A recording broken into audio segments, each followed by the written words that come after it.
Saudara-saudariku yang terkasih, salam sukacita untuk kita semua.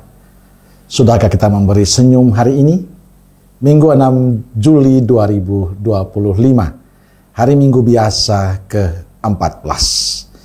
Kita awali permenungan kita dengan tanda kemenangan Kristus dalam nama Bapa dan Putra dan Roh Kudus. Amin. Permenungan kita diambil dari Injil Lukas bab 10 ayat 1 sampai 12. Lanjutkan 17 sampai 20.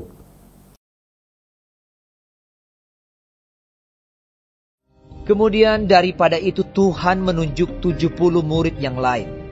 Lalu mengutus mereka berdua-dua mendahuluinya ke setiap kota dan tempat yang hendak dikunjunginya.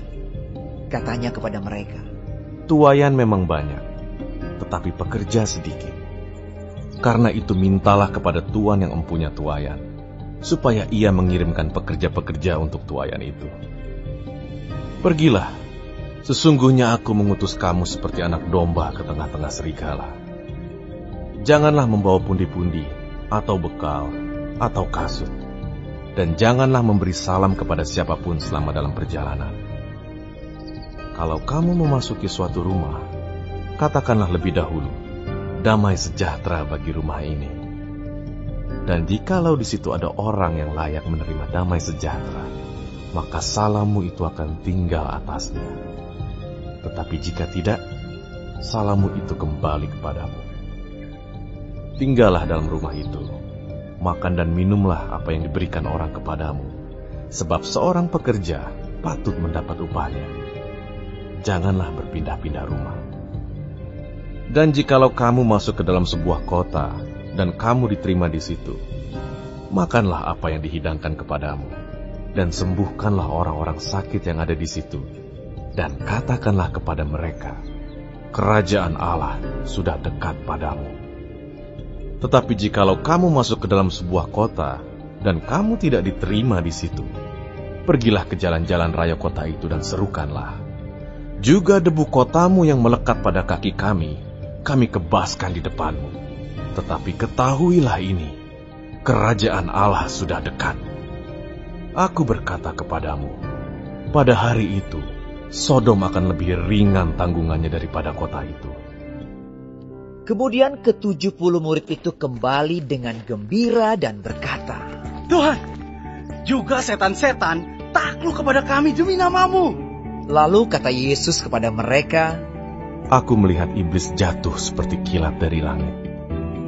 Sesungguhnya, aku telah memberikan kuasa kepada kamu untuk menginjak ular dan kalajengking, dan kuasa untuk menahan kekuatan musuh, sehingga tidak ada yang akan membahayakan kamu.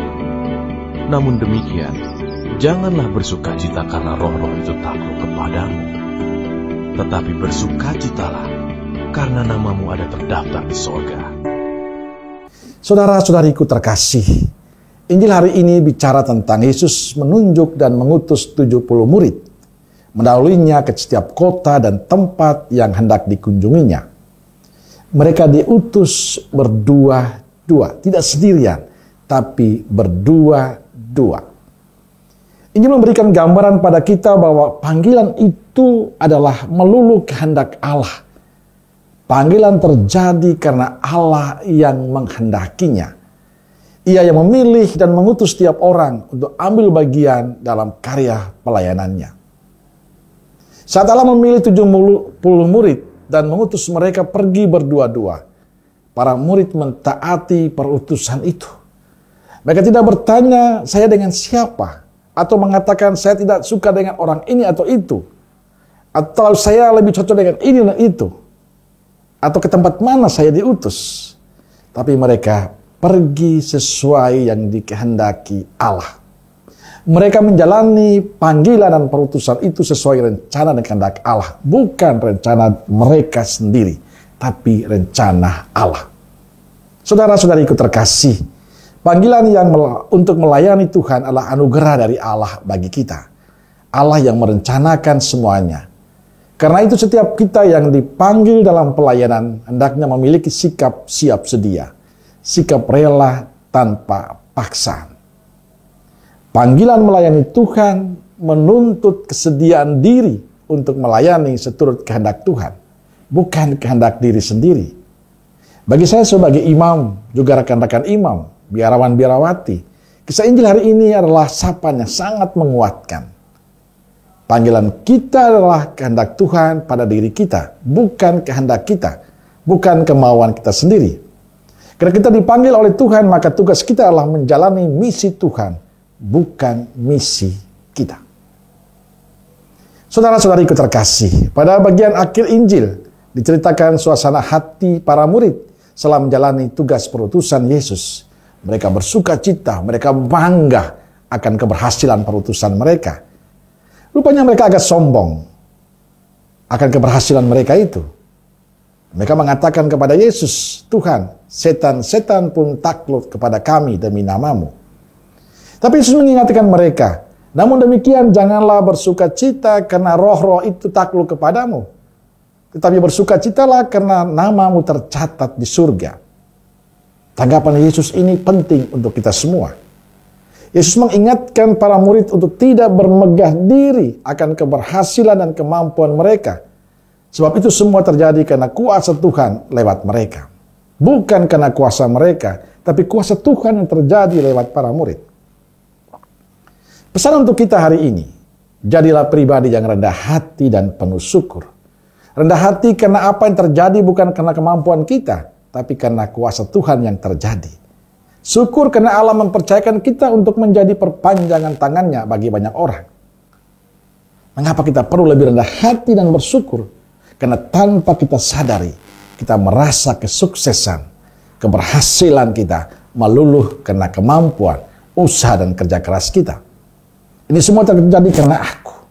Akibatnya banyak yang melupakan peran Tuhan dalam semua keberhasilan itu. Dan cenderung lebih sombong, menganggap diri bisa.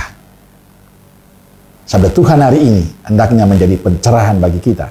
Agar kita selalu sadar bahwa semua yang terjadi dalam diri kita, keberhasilan kita, sukacita kita, semua adalah pemberian dari Allah. Jadilah pribadi yang rendah hati dan siap menjalani perutusan Tuhan untuk kita masing-masing. Apapun tugas Tuhan, pasti indah. Yang penting terbuka hati untuk Tuhan, biarkanlah Ia yang bekerja untuk kita, menuntun dan mendampingi kita. Dan tentu berkat itu akan mengalir untuk banyak orang lewat sikap dan cara hidup serta pelayanan kita. Amin.